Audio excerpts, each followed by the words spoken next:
Welcome to our channel অভিনয় blog. Durga Puja বাঙালির শ্রেষ্ঠ উৎসব, আর সেই শ্রেষ্ঠ উৎসবে সাউথ কলকাতার অন্যতম বড় পুজো দেশপ্রিয় পার্ক। যে দেশপ্রিয় পার্ক 10 বছর আগে আমাদেরকে সব থেকে বড় দুর্গাপুজো করে দেখিয়েছিল, সেই পুজোর আবার পুনরাবৃত্তি হতে চলেছে। আবার 10 বছর পর পুজোর ডেস্টিনেশন সরানো। আর এই যে দেশপ্রিয় বড় মাঠটা পুরো সবুজে ঘেরা, তার মধ্যে একটা বৃহৎ আকার এই যে গেটটা আছে, গেটটা লেখা আছে দেখতে পাচ্ছেন, 10 বছর পর আবার পুজোর ডেস্টিনেশন দেশপ্রিয় পার্ক। আর সেই বড় প্রেজেন্টেশন যেটা তৈরি হচ্ছে মেন দেশপ্রিয় পার্কের পূজা মাঠের উপরে, এই জায়গাতে দাঁড়িয়ে দেশপ্রিয় পার্ক মোটামুটি ভিতর বাঁশের যে ওয়ার্ক কিন্তু পুরোপুরি বাকি আছে। দেখুন এই যে পুরো চত্বরটা আছে, এখানে হচ্ছে আমাদের মা দুর্গা আর লক্ষ্মী গণেশ কার্তিক সম্পূর্ণ এই ভিতরে এগুলো সব ডিজাইনের কাজ কিন্তু মোটামুটি হয়ে গেছে। তো আজকের ডেটে হয়েছে আপনাকে দেখালাম। এই দেশপ্রিয় পার্কের খুঁটি পুজো আপনাকে আমি দেখিয়েছিলাম আমাদের চ্যানেলের মাধ্যমে। আজ দেখাতে এসেছি সেই দেশপ্রিয় পার্কের কাজ কত এগিয়েছে, কতটা এগুলো তাদের কাজ, সেই সব কিছু দেখাবো আজকে এই ভিডিওর মাধ্যমে। তো লেটস গো উইথ অভিনয় ব্লগ। আমরা এসে উপস্থিত হয়েছি দেশপ্রিয় পার্ক যে পূজা মণ্ডপ আছে, দেশপ্রিয় যে মাঠ, সেই মাঠের সামনে। চলুন আমরা ভিতরে যাই আর আপনাকে দেখাই দেশপ্রিয় পার্কে এবছর পূজা প্রস্তুতি কীরকম হয়। আমাদের এই চ্যানেলের মাধ্যমে আমরা সবার প্রথম কিন্তু দেশপ্রিয় পার্কের থিম রিভিল করেছিলাম।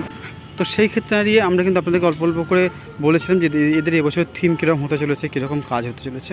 এই যে সেই বড় প্রেজেন্টেশন যেটা তৈরি হচ্ছে মেনলি দেশপ্রিয় পার্কের পূজা মাঠের উপরে, তো আমরা আপনাকে বলেছিলাম, অন্যদের সেক্রেটারির মুখ থেকে শুনেছিলাম যে এবছর দেশপ্রিয় পার্কের থিম কীরকম হতে চলেছে, কীরকম বেস্ট থিম হতে চলেছে, ঠিক আছে। তো সেক্ষেত্রে দাঁড়িয়ে কিন্তু দেশপ্রিয় পার্ক এবছর আমাদেরকে বিশাল বড় চমক দিচ্ছে। এটা তার সঙ্গে সঙ্গে কথা হচ্ছে দেশপ্রিয় পার্কের এবছরের পুজো কিন্তু সবার মন কাটতে চলেছে। তো আজকের দেশে দাঁড়িয়ে কতটা প্রস্তুত ছিল, কতটা এগিয়েছে কাজ চলুন আপনাকে দেখাই। উনি আমাদেরকে বলেছিলেন যে এবছর দেশপ্রিয় পার্ক কিন্তু বর্ষার সংকুলন বর্ষা সংলগ্ন একটা কিছু থিম করতে চলেছে, যেটা বর্ষা নিয়ে, বর্ষা বেস্ট আর কি। তো সেখান থেকে বর্ষায় সেই রকম একটা চমক কিন্তু আমরা দেশপ্রিয় পার্কের এবছর পাবো। তো সেক্ষেত্রে দাঁড়িয়ে চলুন দেখি ভিতরের দিকে যাই, এদের কাজ কতটা এগিয়েছে সেটা আপনাকে দেখাই।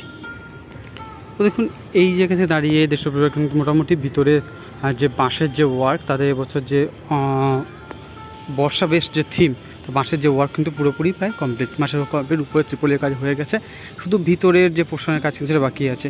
আর দেখুন এই যে পুরো চত্বরটা আছে, এখানে আমাদের মা দুর্গা তার লক্ষ্মী গণেশ কার্তিক সম্পূর্ণ কিন্তু এই জায়গায় এই পোর্শনটাতে বসবে, এই পোর্শনটাতে হবে, ঠিক আছে। তো সেই জায়গায় দাঁড়িয়ে কিন্তু মোটামুটি বাঁশের কাজ পুরো কমপ্লিট। তার সঙ্গে বাটামের কাজ প্রায় হয়ে এসছে। দেখুন প্লাইয়ের বক্স চলছে, প্লাইগুলো কেটে কাজ চলছে, ডিজাইন চলছে, ডিজাইনের কাজ চলছে।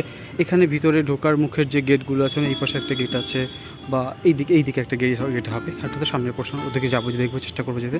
দেখুন এই ভিতরে এগুলো সব ডিজাইনের কাজ কিন্তু মোটামুটি হয়ে গেছে। চলো একটু সামনের দিকে যাই, আপনাদেরকে দেখাই সামনের দিক থেকে এটা কীরকম দেখতে লাগছে।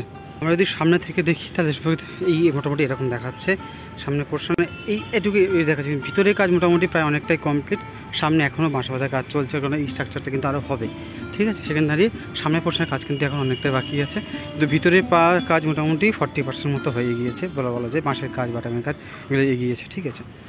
তো দেখতে পাচ্ছেন চারিদিকে বাঁশ ছড়ানো, আর এই যে দেশপ্রিয় পার্কের বড় মাঠটা পুরো সবুজে ঘেরা, তার মধ্যে একটা বৃহৎ আকার স্ট্রাকচার, দেখতেও কিন্তু বেশ অপরূপ লাগছে। আমরা এখন দাঁড়িয়ে রয়েছি দেশপ্রিয় পার্কের যে পূজা মণ্ডপ, তার মধ্যে আপনাকে দেখাচ্ছি দেশপ্রিয় পার্কে এবছর পূজা প্রস্তুতি প্রিপারেশন কতটা হয়েছে। কাজ মোটামুটি সব কমপ্লিট আপনাদের দেখালাম। তো আজকে আমাদের tata bye bye, stay tune with অভিনয় ব্লগ। দেখা হচ্ছে আবার কোনো ভিডিওতে। আর এই দেশপ্রিয় পার্কের এক্সক্লুসিভ ভিডিও আমরা কিন্তু আনতেই থাকবো। এই একটা স্টেপ কমপ্লিট হবে, আমরা কিন্তু সেই ভিডিও আনবো। তো সবাইকে রিকোয়েস্ট রইল চ্যানেলটিকে সাবস্ক্রাইব করবেন, পাশে থাকবেন, বেল আইকনটি প্রেস করে পাশে থাকবেন। আর দেশপ্রিয় পার্কের সমস্ত জায়গায় যে ভিডিও, যা প্রিপারেশন, যা দুর্গাপুজোর যে ভিডিও হচ্ছে, সেগুলো কন্টিনিউ নোটিফিকেশান পাওয়ার জন্য বেল আইকনটিকে অবশ্যই প্রেস করবেন। টাটা বাই বাই, আবার দেখা হচ্ছে নতুন ভিডিওতে।